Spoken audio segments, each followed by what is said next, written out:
Hello, good morning everyone. Before anything else, can you hear me clearly po? Yes, we Yes can. po. Confirming po. Okay. Good morning. This is Mikey G. Santa Ana from ADMS. Today I'll be presenting ano that?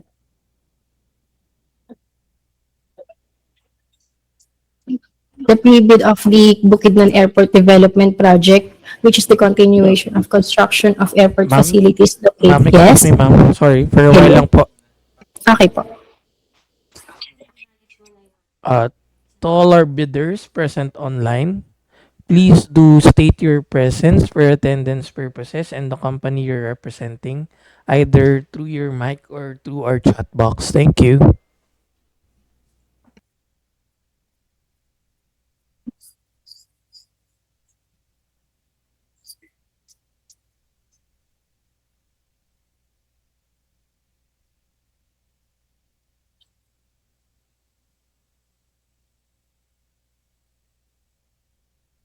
Again po, for attendance purposes po for our prospective bidders, kindly write your name and the company you represent po. Thank you.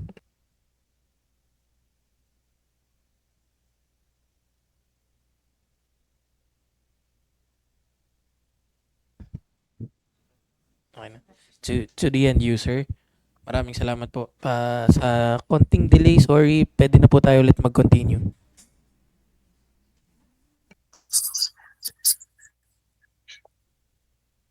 Hello, sir. I'll be continuing the presentation po. So as I've said, this is the pre-bid conference for the Bukidnon Airport Development Project on continuation of the construction of airport facilities located at Barangay Maray-Maray, Don Carlos, Bukidnon. It has a source of fund of APP for year 2026 CAAP Corporate Fund and approved budget of 48,675,796 pesos and 40 centavos. It has a total duration of 300 calendar days, inclusive of 15 unworkable and rainy days, and applicable fee of 50,000, exclusive of any or taxes imposed by relevant government agencies. Bids must be duly received by the Bids and Awards Committee Secretariat through manual submission at the address indicated below on or before the posted time and date. Late bids shall not be accepted, and bid opening shall be on time and date, which will be posted at the CAAP conference room at or procurement division conference room at CAAP compound. Bids will be opened in the presence of the bidders' representatives who choose to attend the activity. Starting with the item clause 12.1-B, valid PCAB license or valid special PCAB license in case of joint ventures and registration for the type and cost of the contract for this project. Small b, license category C and D for building an industrial plant. Small b, license category C and D for road, highway, pavement, railways, airport horizontal structures, and bridges. No other contractor license or permit is required. Next is the minimum work experience required for the key personnel are the following, which is posted below. Also, please note that you can use the Annex P Forms 3, 4A, 4B, and 4C as per checklist. Item clause 12.1-H-triple I, the minimum major requirements for the equipments are the following, which is listed below also. Note that use Annex P Form 5 as per checklist. Next is the item clause 26.1, the bidder with the lowest calculated bid that complies with and responsive to all requirements and conditions shall submit it's the following. First is the updated valid PhilJEP certificate and registration. Next is the latest income and business tax returns filed through the electronic filing and payment system. Number 3 is the key personal licenses. And lastly is the updated status of all ongoing contracts, including contracts awarded but not yet started, issued by the government agencies or the private concerned.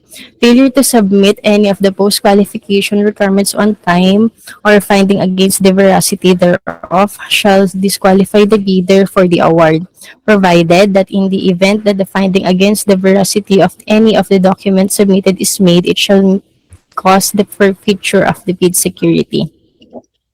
Next is the item clause 29.3-F. The following relevant project documents are required to be submitted by the successful bidder who submitted the LCRB as part of the contract agreement during signing. First is the construction schedule together with the bar chart and S-curve, PERT CPM network diagram, manpower schedule, and construction methods. We also have the equipment utilization schedule, and last is the construction safety and health programs approved by the DOL for this project. So now we proceed for the scope of work of this project. We have the item 1 under general requirements. We have mobilization, demobilization, occupation safety and health program, project billboard signboard. For item 2, we have construction of turning pad at runway.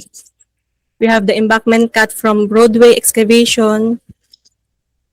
Also, embankment fill from roadway excavation, aggregate base course, cement concrete pavement, and item 3, we have concreting of perimeter road, aggregate base course, cement concrete pavement. For item 4, we have construction of the OTR PMO staff house building. Under of it are item 1, civil structural works. Details are listed below, including the piling works, furnish, piling works driven, site works, concrete works, masonry works, steel works, moisture and thermal protection works. For item 2, architectural works, we have floor and wall finishes, tile works, carpentry works, painting works, door and window, and then furniture and appliances. For item 3, electrical works, we have lighting and power conduits, boxes and fitting, lighting fixtures and electrical wiring devices, wires and cables, panel board circuit breakers, feeder, sub-feeder conduit and fittings, feeder, sub-feeder conductors, grounding system, and for item 4, mechanical works, air conditioning unit, piping and support, ventilation equipment and accessories, FDAS and fire extinguisher. Item 5, plumbing works, site works, sewer line system, water line system, storm drainage system, septic tank and catch basin.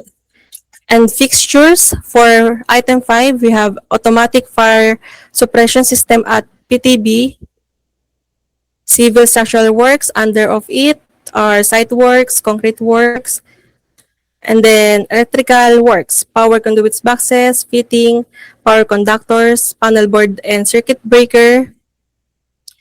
And then for item 3, fire protection works, including automatic fire sprinkler system, pumps, fire sprinkler piping works, fire extinguisher. And item 6, supply installation, testing and commissioning of feeds. Under of it are the electrical works, including the flight information display system, conduits, boxes, and fitting, flight information display systems, cable, flight information display system devices. For general provision are presented on your screen. That will be all. Thank you po.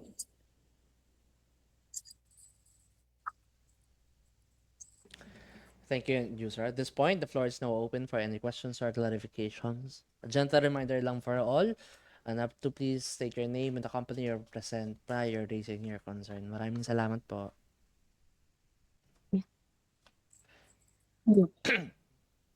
Calling once, twice, thrice. Alright. Mr. Chair, a gentle reminder lang po, any questions and or clarifications not raised today may still be raised in writing, addressed to the back, through the back secretariat 10 days before the scheduled bidding opening, as stated in the bidding documents. With that, Mr. Chair, that concludes our pre-bid conference for the project Bukidnon Airport Development Project, CY 2025. This is the continuation of construction of airport facilities with bid number 260904 Alpha. All contractors are now excused for the rest of the proceedings po. Maraming salamat po.